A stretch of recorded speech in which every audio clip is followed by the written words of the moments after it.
Olá pessoal, tudo bem? Eu sou o professor Luiz Gonzaga e estou aqui para falar com vocês um pouco sobre o princípio da insignificância. O que vem a ser esse princípio tão famoso no âmbito do direito penal?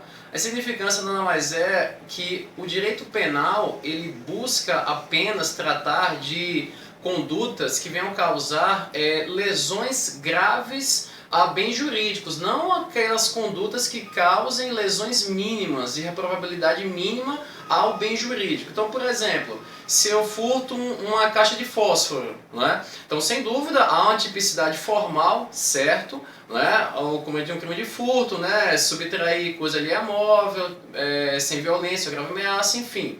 Então, vou estar lá, enquadrado no artigo 155 do Código Penal. Mas não há tipicidade material, pois a ofensa ao bem jurídico é de pequena monta. Também o princípio da insignificância é chamado de princípio da bagatela, tá? Também há a doutrina que fala da chamada bagatela imprópria, né? Que é quando, apesar de haver o cometimento da conduta criminosa, né? A penalização dessa conduta se mostra totalmente infrutífera, né? Então já é outra situação do princípio da insignificância. E o que visa o princípio da insignificância? Qual a consequência de sua aplicabilidade? Bem, o princípio da insignificância ele exclui a tipicidade, certo? Como eu falei no início, né? Eu tenho uma tipicidade que subdivide-se em tipicidade formal e tipicidade material. Agora, outra coisa, antes de falar sobre isso, a tipicidade que estou falando é um dos elementos do fato típico, certo?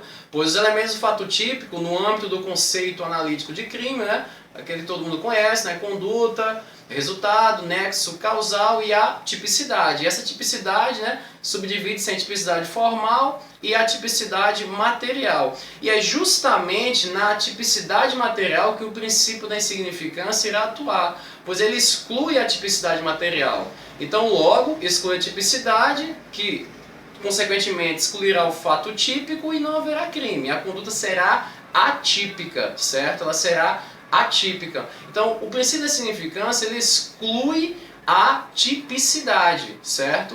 Então, e o princípio da insignificância ele busca também revigorar a legitimidade do direito penal, né? Pois hoje em dia, né, fala-se muito em direito penal máximo, né? O direito penal como a esperança do povo para resolver todos os problemas, e não é bem assim, não é? Então, o direito penal é fragmentário, certo? A intervenção do direito penal deve ser mínima. Então, o princípio da insignificância, ele se origina justamente desses postulados, da fragmentariedade do direito penal, da intervenção mínima do direito penal, o direito penal como a última ratio, né? A última opção. O direito penal como aquele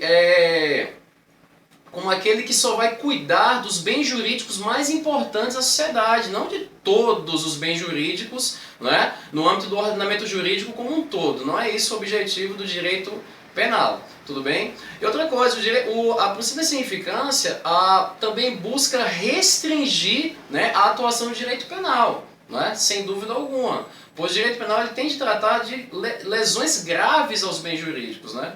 E a nossa Suprema Corte nomeou 4 vetores do princípio da insignificância, né? Que para analisar se a conduta ela é insignificante ou não, se faz necessário a análise desses vetores, a existência desses vetores. E que vetores são esses, né? A mínima ofensividade da conduta do agente, nenhuma periculosidade social da ação, reduzido o grau de reprovabilidade do comportamento e inexpressividade da lesão jurídica provocada.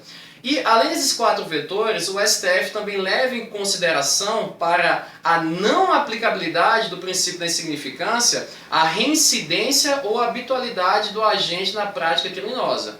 Então tudo bem, eu analiso os 4 vetores, estão presentes, certo? Mas se o agente ele é um criminoso quanto mais, sempre está lá praticando esses pequenos delitos, o STF fala o seguinte: não, você não vai ser beneficiado com a exclusão da tipicidade do crime, né? Então não haverá, nesse caso, a aplicação do princípio da insignificância. Então também o STF não dorme no ponto, né? porque senão fica muito fácil, então tudo vai ser insignificante, não é? E o caminho não é esse, né? Então, pessoal, era isso que eu tinha para falar com vocês, um pouco sobre o princípio da significância. Tem muitas outras coisas, né? Mas o objetivo aqui não é esse, tá?